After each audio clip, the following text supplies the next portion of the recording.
नमस्कार, मैं हूं आपके साथ प्रदीप आजाद।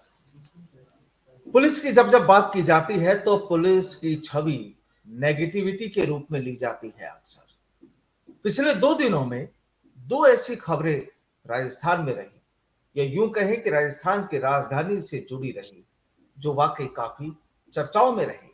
और ये दोनों ही खबरें सवालों के घेरे में भी रही। एक खबर जहां पर पुलिस ये एक अज्ञात युवक का शव बरामद करती है सांगानेरी गेट अस्पताल से, और फिर उसे एसएमएस की मोर्चरी पहुंचाया जाता है। लेकिन पहुंचाया कैसे जाता है, सवाल उस पर उठता है, वो आपको बताएंगे। दूसरी एक खबर कि जयपुर में पुलिस ने जहरीली शराब बनाने वाले लोगों को और जहरीली शराब बनाने वाली फैक्ट्री पर दबिश देकर बड़ा भांडाफोड़ किया। जाहिर सी बात है, पुलिस के लिए एक अच्छी कार्रवाई, लेकिन यहां भी सवाल पुलिस पर ही खड़े होते हैं।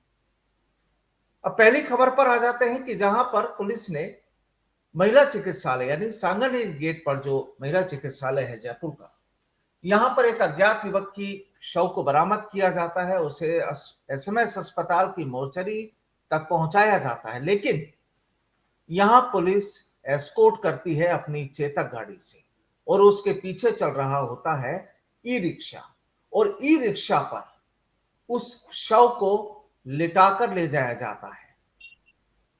ई रिक्शा को चलाने वाला होता है और पीछे एक लाश पड़ी होती है, जिसका सिर और पांव दोनों ई रिक्शा से बाहर निकले होते हैं। काफी चर्चाओं में है ये खबर। अभी तक हम बात करते थे यूपी की, बिहार की या दूसरे इलाकों की, जहां पर अमूमन ऐसी तस्वीरें नजर आती थी। लेकिन अब राजस्थान में, और राजस्थान से भी ज्यादा राजधानी जयपुर के व्यस्ततम इलाके में, और वहीं पर जिस जहरीली शराब फैक्ट्री की हम बात कर रहे हैं, वहां पर भी पुलिस का खेल नजर आया। और उसी वजह से 4 पुलिसकर्मियों समेत अभी तक 3 आबकारी इंस्पेक्टर्स जो हैं, आबकारी अधिकारी जो हैं, उन्हें सस्पेंड कर दिया गया है। क्या वाकई पुलिस अमानवीय हो गई, या जिम्मेदारी से भाग रही है, या वाकई जिम्मेदारी निभा रही है? क्या है पुलिस की कहानी?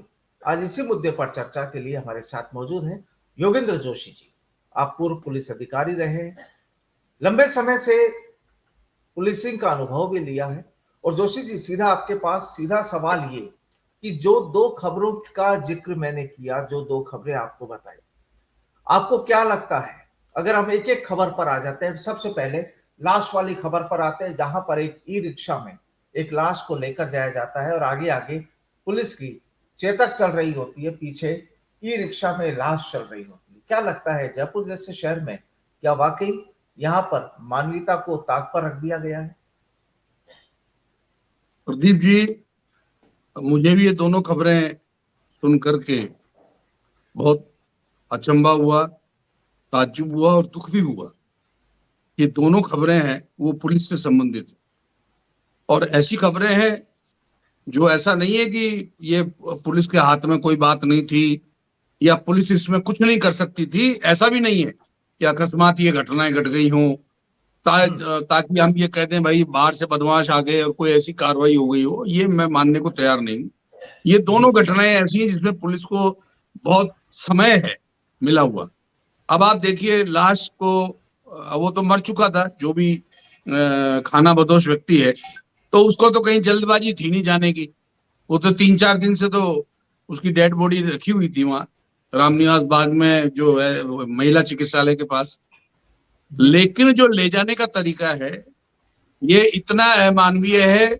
जहां पर राज्य सरकार बैठती है, जहां पर चिकित्सा विभाग के बड़े बड़े अधिकारी बैठते हैं, जहां कमिश्नर बैठते हैं, जहां लवाजमा बैठता है, डीजी बैठते हैं, पुलिस हेडक्वार्टर है, और वहां पर अगर ये व्यवस्था देखी जाए तो ये ऐसी व्यवस्था है प्रदीप जी, जो कहीं गांव में जहां व्यवस्थाएं नहीं होती थी ना पहले, वहां भी मैंने देखा है कि गांव में भी जैसे कोई वाहन नहीं थे तो बैलगाड़ी में रख के ले जाया करते थे। हम लोग, हमने नौकरी की है ऐसी जगह जहां गाड़ियां नहीं थी, तो बैलगाड़ी करते थे, ऊंट गाड़ी करते थे, ऊंट लड्डा करते थे, उसमें लाश को रखवाते थे और उसको लेके आते थे हम, अगर मान लो हमारे पास संसाधन नहीं है तो।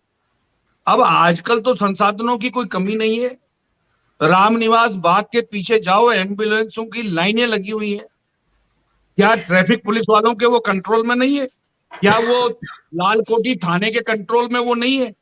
मेरा कहने का तात्पर्य ये है कि मुझे जो ध्यान आता है, पहले मेरे समय में यादगार में एक जीप जिप्सी हुआ करती थी प्रदीप जी। जी वो जिप्सी क्या करती थी कि एक्सीडेंट हो जाता था, उन लोगों को लाती थी, ले जाती थी।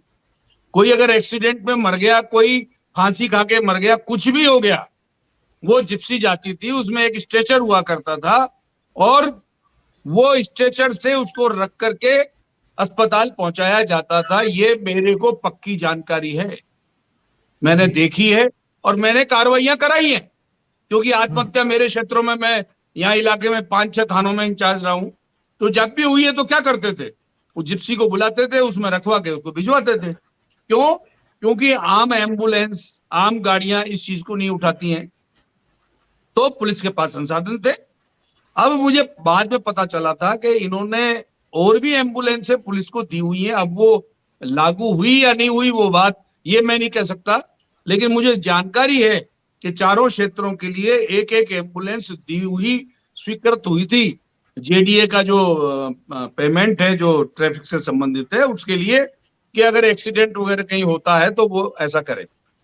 अब वो जिप्सी का तो मुझे पता नहीं कि वो कहाँ गायब हो गई, उनके ड्राइवर कहाँ हैं, लेकिन जो थाना अधिकारी का जो जवाब है ये अकर्मण्यता का द्योतक है। उसने ये कह दिया कि साहब उसकी जो शव 4-5 दिन पुराना था और वो उसको गाड़ी में नहीं रख सकते थे, इस वजह से उसको ई रिक्शा में रख दिया। प्रदीप जी, जब मैं शास्त्री नगर में इंचार्ज था तो शास्त्री नगर में पहाड़ों पर कोई 2 महीने पुरानी लाश मिली थी, जिसमें हड्डियां हड्डियां रह गई थी, खोपड़ी हड्डी ढांचा रह गया था। जी लेकिन उसको भी मैं गया था खुद मौके पर, उसको कपड़े में लपेटा, लपेट करके गांठ लगाई, बोरी में रखा और आप देखिए उसको कंधे पे रख करके लाए। और हमारी गाड़ी थी, क्योंकि और दूसरी गाड़ी वहां जा नहीं सकती थी, तो जीप में रखवा करके उसे फिर हम एसएमएस अस्पताल में लाए। तो ये व्यक्ति व्यक्ति पे निर्भर करता है। ये जो थाना अधिकारी वहां लगे हुए हैं, जो उनके सुपरवाइजरी अधिकारी हैं, क्योंकि देखिए लाश जब मिलती है तो उसकी सूचना एसएचओ को किसी भी सूरत में, डीवाई एसपी को, एडिशनल एसपी को तो देनी होती ही है। अज्ञात लाश है इसलिए, अगर मर्डर है या कोई और दूसरी है, फांसी खा ली है, तो कमिश्नर तक को बताना पड़ता है। लेकिन जी ऐसी स्थिति में कम से कम अज्ञात लाश है तो उन्होंने सीओ को, एडिशनल एसपी को जरूर बताया होगा। और अगर मान लीजिए सीओ को, एडिशनल एसपी को ही पता नहीं है और एसएचओ को ही पता नहीं है, या उसने कोई पेन नहीं लिया, उसको सूचना आई साहब ऐसा है, तो इन्होंने कह दिया मोर्चरी में रखवा दे, क्योंकि सिपाही मौके पे जाके कह देते हैं उन्हीं के तो खाना बदोश है, इसका तो कोई आगे पीछे नहीं है, तो उन्होंने मोर्चरी में धरवाओ। अब पंचनामा बनेगा, वो कार्रवाई अपनी जगह है। लेकिन आपका बिल्कुल सोचना वाजिब है, मुझे भी उतना ही दुख हो रहा है कि एक अज्ञात, और बात देखिए उसका सिर ई रिक्शा से नीचे लटक रहा है और उसके पैर बाहर लटक रहे हैं। जब ई रिक्शा वाला ले जा सकता है उसको इस तरह से, तो आपके एसएमएस के पीछे जो इतनी एम्बुलेंसें खड़ी हैं जो लाशों को ढोती हैं, ऐसा नहीं है नहीं ढोती हैं, बिल्कुल और वो थाना अधिकारी अगर नहीं बुला पाता है, वो अधिकारी अगर नहीं बुला पाता है, तो वो अधिकारी उस थाने में रहने के काबिल नहीं है, क्योंकि वो कोई अपने घर का काम नहीं कर रहा है, वो लीगल काम कर रहा है। और अगर उसके लिए पेमेंट देना पड़ेगा तो आप पेमेंट दीजिए और पेमेंट की रसीद पेश कीजिए, आपको पैसा मिलेगा। और मैं तो ये कह रहा हूं, नगर निगम या इस तरह की संस्थाएं हैं जो पैसा पेमेंट करती हैं इन चीजों के लिए, प्रदीप जी ऐसा नहीं है, इन चीजों के उठाने के, रखने के, दाह संस्कार करने के, सभी चीजों का पेमेंट सरकार करती है, कोई पुलिस के सिर पे ये चीज नहीं आती। लेकिन इसके ऊपर जो अधिकारी साथ गए, जो हेड कांस्टेबल साथ गए, उन्होंने अपना माइंड अप्लाई नहीं किया, और इसके लिए मैं सीधा दोष देता हूं एसएचओ को। तो तत्काल प्रभाव से एसएचओ के खिलाफ कार्रवाई होनी चाहिए, क्योंकि उसने लाश की बेकदरी की है। आईपीसी ऑफेंस है इसमें, ऐसा नहीं है कि ये ऑफेंस नहीं है। आप लाश की बेकदरी नहीं कर सकते, ये बेकदरी की श्रेणी में आता है। अगर वो उचक करके और उसका सिर जमीन पे टकरा जाता निकल के बाहर, तो आप देखिए उसको क्या बेकदरी नहीं है वो। और जहां पर आदमी के पैर रखते हैं उस जगह उसकी लाश को लेटा करके लाया जा रहा है। तो मैं सोचता बिल्कुल हूं पायदान आपने ये पे। बहुत बड़ा पॉइंट आपने बिल्कुल उठाया है। ये और सर पुलिस देखिए, के ई रिक्शा अधिकारियों को के, इसमें जी, कॉग्निजेंस लेना चाहिए। ई रिक्शा के पायदान पर जहां पर सवारियां अपना पांव रखती है वहां पर उस लाश को लेटाया गया। जाहिर सी बात है कि लाश का साइज भी 5-5.5 फुट तो होगा ही उस व्यक्ति का, मरने वाले का। अब आप उसको लेकर जा रहे हैं, आप जो भी लीगली आप को प्रोसीजर अपनाना है पुलिस को वो अपनाइए, उसमें कोई बात नहीं है। लेकिन आगे आगे चेतक जा रही है, जो रास्ता उस ई रिक्शा के लिए खुलवाती जा रही है। चेतक में भी लोग होते हैं, चेतक तमाम चीजें होती है, हॉस्पिटल के पास का इलाका है। ऐसा भी नहीं है कि एम्बुलेंस अवेलेबल ना हो, अगर पुलिस चाहती तो एम्बुलेंस भी बुलवा सकती थी। और ये जो एक मानवीयता वाली, लीगल और इलीगल तो एक बिल्कुल अलग विषय हो गया कि आप कह रहे हैं कि इसमें भी ऑफेंस है अगर आप किसी लाश की बेकदरी करते हैं तो। लेकिन यहां पर अगर वो अज्ञात भी था तो कम से कम इंसान तो था। और हम जयपुर जैसे शहर की जहां बात करते हैं, जिसे छोटी काशी कहते हैं जिस जयपुर को, उस परकोटे की बात कर रहे हैं जहां से कुछ दूरी पर मंदिर वगैरह और तमाम चीजें वहां पर हैं। लोग व्यस्ततम रास्ते से ई रिक्शा एक लाश को ढोता है, तो क्या वाकई बेहद एक दिल को चोट पहुंचाने वाली ये चीज हो सकती है। और जिसको भी इस मामले की जानकारी होगी, जिसने भी उस मंजर को देखा होगा, क्या उसकी सोच बनी होगी, क्या पुलिस के प्रति नजरिया बना होगा। आज हम चर्चा कर रहे हैं वो भी केवल मानवीयता के रूप में। पुलिस वाले भी इंसान हैं, वो भी मानव हैं, उनका भी अपना परिवार होता है, तमाम चीजें होती है। लेकिन उसके बावजूद अगर संवेदनता को आप खत्म कर देंगे तो शायद फिर कोई वजूद नहीं रह जाता है इंसानियत का। आपको लगता है कि अब वाकई ऐसे लोगों पर कार्रवाई होनी चाहिए? देखिए प्रदीप जी, अब अखबार में जिस तरह की फोटो आई है और ये अखबार की कटिंग हमारे अधिकारियों के पास एक फाइल में चिपका के जाती है और जी, सारे अधिकारियों के पास जाती है, कमिश्नर के पास जाएगी, डीसीपी के पास जाएगी, मुझे पता है ना, डीजी के पास जाएगी। सब देखते हैं सुबह सुबह 24 घंटे की खबरें कट कट के जाती हैं। अगर ये खबरें अच्छा मुख्यमंत्री के पास जाती हैं, ऐसा नहीं है कि ये अखबार पढ़ते हैं पूरा, इनके पास इतना टाइम है नहीं, क्योंकि नेतागिरी में टाइम व्यतीत होता है 24 घंटे। ये कौन कहाँ जीतेगा, कौन किस में लगा रहेगा, ये शासन करने के लिए आजकल हमारी राजनीति है नहीं, ये तो सिर्फ सत्ता को कब्जा करने के लिए है। और अगर मान लीजिए आपके ये चीज उठाने के बाद और अखबार में इस प्रकार की फोटो आने के बाद भी अगर हमारे राजनेता जो जयपुर में मुख्यमंत्री तक बैठते हैं, डीजी हैं, कमिश्नर हैं, ये कोई संज्ञान नहीं लेते या ऐसी व्यवस्था नहीं करते कि अगर पहले जो जिप्सी थी पुलिस में, वो जिप्सी कहाँ है जिसके अंदर स्ट्रेचर लगा हुआ था, जिसमें ड्राइवर रहता था, और जहां भी जिसकी मृत्यु हो जाती थी, अकाल मृत्यु, फांसी खा के मरो, जल के मरो और अज्ञात मरो, वो व्यक्ति, उसकी जिम्मेदारी थी उस थाने में वो गाड़ी जाती थी, उस इलाके में जाती थी और उसको उसमें रखवा के लाते थे। तो क्या ये व्यवस्था अभी लागू है? और अगर नहीं है तो इसको लागू करने के लिए ये आज की सूचना के बाद ये सरकार और ये पुलिस क्या कार्रवाई करेगी प्रदीप जी, ये देखने वाली बात है। कि चलो कोई बात नहीं, हुआ सो हुआ, लेकिन आने वाले समय में भी ये प्रतिदिन इस तरह की चीजें होती हैं। पुलिस क्या करती है, जिसका मरने वाला जिसका जो होता है ना उसी से करवा लेती है आधा काम। तो अगर किसी के घर में फांसी खा ली है तो उसी की गाड़ी में धरवा के अस्पताल पहुंचाती है। ये नहीं कि जो नियम और व्यवस्था है उसके अनुसार उस कार्रवाई को होना चाहिए। मैं ये जोशी जी, आपके चैनल के माध्यम से कहना चाहता हूं कि आज के बाद उस गाड़ी की व्यवस्था करें। कमिश्नर को चाहिए वो पूछें कि वो गाड़ी कहाँ है जो पुलिस लाइन में रहती थी, और अगर यादगार में कुछ एम्बुलेंसें हैं तो वो कहां पर हैं और उनकी क्या ड्यूटी है, ये सब खंगाला जाए। कम से कम इस अज्ञात बेचारे व्यक्ति से, ये पैदा तो हुआ है, किसी का माँ बाप भाई बहन कुछ न कुछ तो होगा, लेकिन अगर ये अज्ञात है, खानाबदोश है, इसको हमने जो शब्द यूज में लिए हैं, ये खाना बदोश नहीं है, इसका भी परिवार होगा, लेकिन वो अपने जिम्मेदारियों से विरक्त हो गए, इसलिए इस आदमी को यहाँ लाके पटक दिया।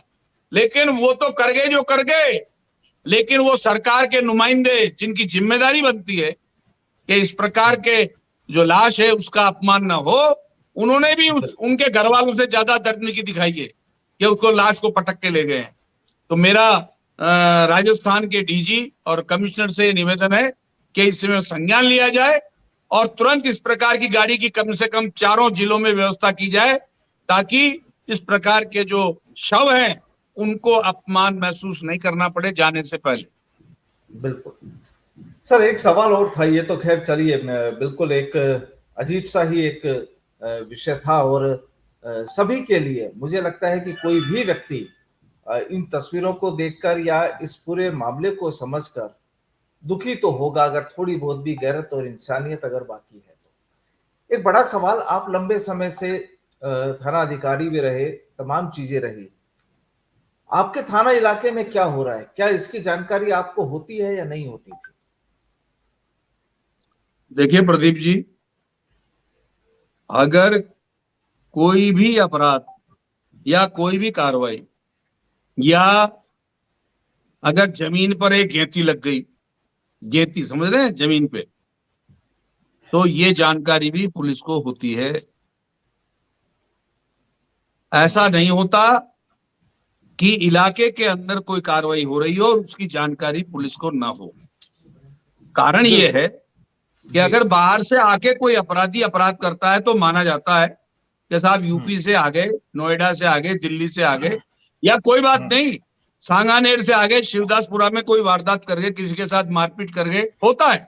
मैं बनी पास था, झोटवाड़ा से आके मारपीट करके सामने, मैं जानो झोटवाड़ा से पकड़ के ले आया उनको, और पकड़ के ले आया, मजामत करी, बढ़िया हो गए, ऐसे हरे बना करके भेजे, फिर दोबारा आए नहीं जब तक मेरा पद स्थापन रहा।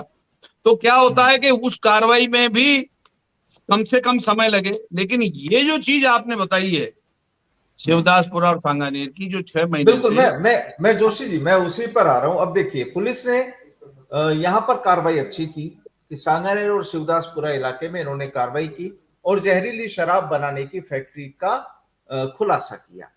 सबसे बड़ी चीज कि यहां पर ब्रांडेड कंपनियों की जो बड़ी जो शराब कंपनियां हैं उनके ब्रांडेड लेबल यहां मिले। वही ब्रांडेड शराब, जहरीली शराब सरकारी दुकानों पर, जिन्हें आम व्यक्ति जो खरीदने वाले जो लोग होते हैं वो इस उम्मीद के साथ जाते हैं लाइसेंस शुदा दुकान है, यहां जो भी चीज उन्हें मिलेगी कम से कम जहरीली नहीं मिलेगी। अब यहां पर फैक्ट्रियां लंबे समय से चल रही हैं, मशीनें लगी हुई हैं, तमाम वहां पर मजदूर काम कर रहे हैं, सारी चीजें चल रही हैं। आपकी एक बीट प्रणाली भी होती है, शायद उसकी भी कोई जिम्मेदारी होती है। पहली चीज तो या तो वहां भी लापरवाही रही, और अगर किसी भी थाना इलाके में इतना बड़ा इस पैमाने पर अगर कोई कारोबार चल रहा हो, और क्या आपको लगता है कि किसी थाना अधिकारी को खबर भी ना हो? प्रदीप जी, आपने बिल्कुल सही कहा है कि बीट कांस्टेबल वो काय के लिए जिम्मेदार है, वो कोई डीजी को थोड़ी बताता है जाके। बीट कांस्टेबल की जिम्मेदारी है कि वो बीट के एक अधिकारी हैं। आप समझे बीट प्रणाली है कैसे? बीट कांस्टेबल है, हम मान लीजिए थाने के पूरे हिस्से को 4 भागों में बांट दिया, ठीक है, तो 8 बीट कांस्टेबल हो गए। उनके ऊपर एक एक एएसआई और सब इंस्पेक्टर होता है जो उस इलाके का इंचार्ज होता है। कारण कि उस इलाके का अनुसंधान भी वो करता है, उस इलाके की अगर लॉ एंड ऑर्डर की स्थिति रहती है तो वो वहां जाता है। तो उसका हेड कांस्टेबल होता है, एएसआई भी हो सकता है, सब इंस्पेक्टर भी हो सकता है। तो उस क्षेत्र का ये भी हो गया। बीट कांस्टेबल 2 हो ही गए जिनको पूरी जानकारी होती है, और उन सबके ऊपर इंचार्ज होता है। इंचार्ज की जिम्मेदारी होती है, और इंचार्ज के बिना एक मुकदमा, एक लकीर भी थाने में नहीं खिंचती। ये आपको भी पता है कि अगर आप मुकदमा दर्ज कराने जाओगे, डीओ बैठा होगा कि साहब ये एफआईआर है, तो वो सबसे पहले एसएचओ से पूछेगा। अरे प्रदीप जी, अगर एसएचओ छुट्टी पे है ना तो भी पूछते हैं कि साहब ये एक मुकदमा आया है, दर्ज कर लूं क्या? अगर एसएचओ 1-2 दिन की छुट्टी में गया तो फिर वो कहता हाँ कर लो दर्ज कर लो, तब दर्ज करते हैं। तो एसएचओ को पूरे इलाके की पूरी जिम्मेदारी, पूरा ध्यान रहता है, बीट कांस्टेबलों का ध्यान रहता है। लेकिन प्रदीप जी, खाली बीट कांस्टेबलों को सस्पेंड करने से ये हमारे इन अधिकारियों की कमजोरी प्रदर्शित करती है। इन अधिकारियों को जानकारी है इस बात की कि एसएचओ को भी पता है।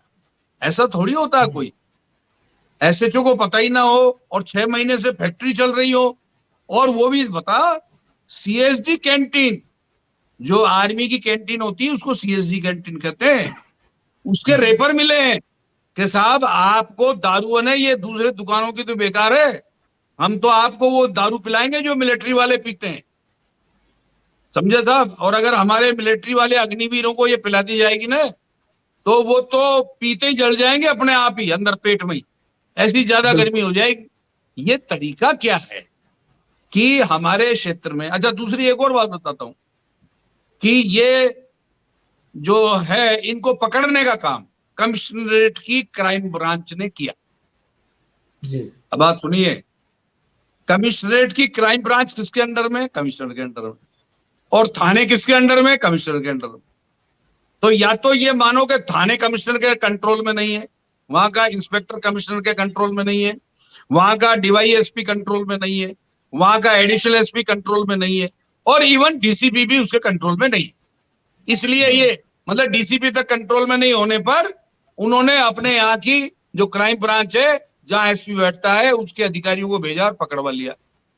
प्रदीप जी, क्या होता है बताऊं आपको कि एफआईआर नहीं देते हैं ये जो कमिश्नर से जो आते हैं ना पकड़ने वाले, ये पकड़ के क्या करते हैं, उन थाने वालों को बुलाते हैं और थाने वालों को संभला देते हैं लाके, और उन थाने वालों को संभलाते हैं जो मौके पे गए नहीं कभी। आप समझ रहे हैं कितनी बड़ी गेप है ये? जो मौके पे जाके पकड़ता है, क्योंकि थाने वालों को ये सूचना देते नहीं है, क्योंकि नहीं तो लीक हो जाती है, तो जो पकड़ता है वो क्राइम ब्रांच के अधिकारी होते हैं।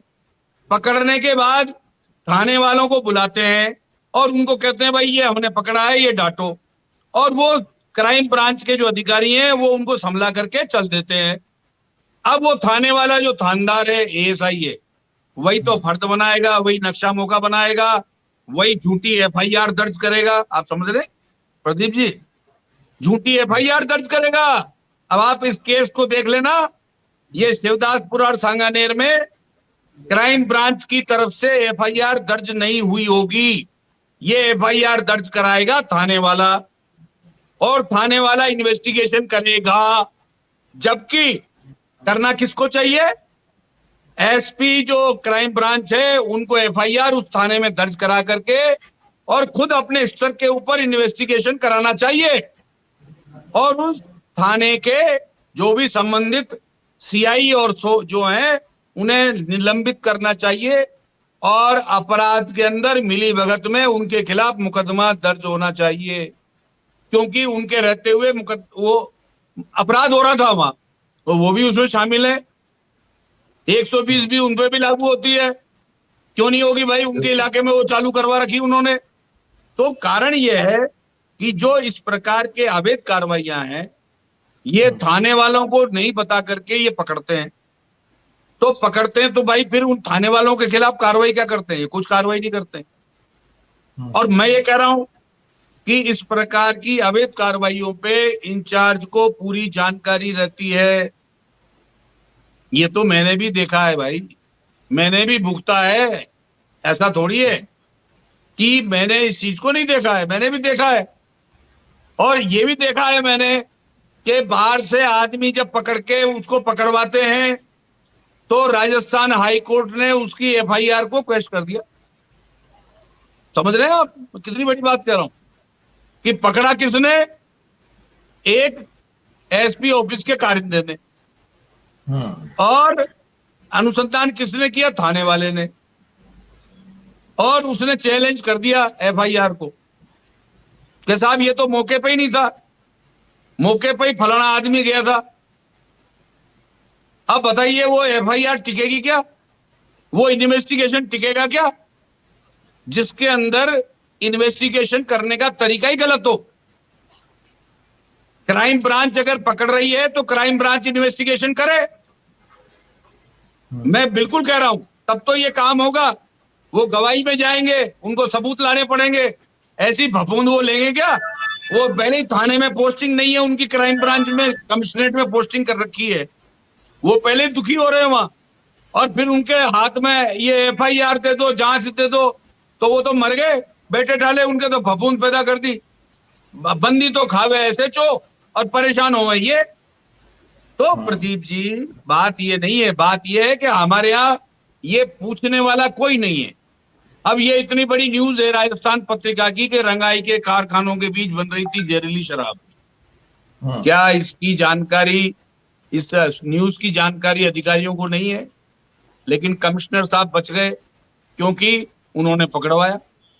वो कह रहे हैं साहब मुझे तो पूरे जिले की तो जानकारी नहीं हो सकती, तो मेरे क्राइम ब्रांच ने पकड़ ली। तो चलो भाई, अच्छी बात है कमिश्नर साहब, आपकी हम पीठ थपथपाते हैं। लेकिन उस इलाके के SHOs का क्या होगा? उनको आप क्या करेंगे? उनको नोटिस देकर के ही अपनी संतुष्टि करेंगे या उनको सस्पेंड करेंगे? आपने गरीबड़े सिपाहियों को सस्पेंड कर दिया। मैंने ये देखा था अलवर में भी ऐसा ही किया है। 8 बजे बाद दारू बिकेगी, बीट कांस्टेबल को सस्पेंड कर दिया, और वो भी पता आपको, लेडी कांस्टेबल। अब बताइए आप कि क्या लेडी कांस्टेबल दारू बिकवा रही है अकेली? क्या उसके पास इतने अधिकार हैं? क्या दुकान सीज करने के अधिकार है? क्या उसको दारू जब्त करने के अधिकार है? मतलब प्रदीप जी, ये अंग्रेजों ने जो कानून बनाया ना, इन बावड़े लोगों के लिए बनाया, बावड़ों के लिए। मतलब ये कानून ही ऐसा ही है। आप बताओ कि पकड़ेगा कौन, जिम्मेदारी किसकी, और मरेगा कौन? अब ये कांस्टेबलों से पूछो आप, इन चारों से, कि यार तुम बिकवाते थे क्या? ये तुमने ये खुला रखी थी क्या कारखाना? लेकिन बेचारे बोलेंगे नहीं प्रदीप जी। वो इसलिए नहीं बोलेंगे, सस्पेंड कर दिया उनको। और अगर बोलते हैं, किसी का नाम लेते हैं, तो साहब मारे जाएंगे, गरीबड़े हैं, उनको बाहर कौन करेगा? लेकिन जोशी जी, सवाल सबसे बड़ा है कि देखिए, दोनों ही जिन खबरों पर हमने चर्चा की, दोनों ही राजधानी जयपुर की, जहां पर सरकार बैठती है, सेक्रेटरीट है, DGP है, तमाम सीनियर ऑफिसर्स जिनके ठिकाने जयपुर में हैं, और वो लोग वहीं पर अगर जब इस तरह की जब चीजें होती है तो वाकई सवाल उठने लाजमी है। तमाम चीजें होती हैं, लेकिन अब सरकार क्या एक्शन लेती है, क्या करती है, ये देखने वाली बात होगी कि क्या वाकई उन चेतक वालों पर जिन्होंने ई-रिक्शा में लाश को ढोया, और जिन इलाकों में ये जहरीली शराब फैक्ट्री जब चल रही थी, कब से चल रही थी, तमाम जो चीजें हैं, अगर करके जिम्मेदार अधिकारियों पर अगर एक्शन नहीं होता है, और केवल मामूली, केवल वहां पर जो मजदूरी करने वाले 100-200 रुपए वाली मजदूरी करने वाले लोग हों, या केवल अगर कांस्टेबल को भी सस्पेंड किया गया है तो ठीक बात है, कांस्टेबल को भी जानकारी होनी चाहिए। तो या तो वो अपनी ड्यूटी ठीक तरह से नहीं निभा रहे, या फिर कहीं ना कहीं मिली भगत का खेल है। लेकिन बिना ऊपर वालों की शह के नीचे वाला कुछ कर नहीं सकता। ये जोशी जी, आप भी इस चीज को बेहतर तरीके से जानते हैं। और अब बड़ा सवाल ये कि सरकार और जिम्मेदार जो दूसरे अधिकारी हैं, संबंधित जो अधिकारी हैं, वो एक्शन क्या लेते हैं दोनों मामलों पे, वो भी देखेंगे। बहरहाल बहुत बहुत शुक्रिया जोशी जी हमसे बातचीत के लिए। आपका बहुत बहुत शुक्रिया। नमस्कार।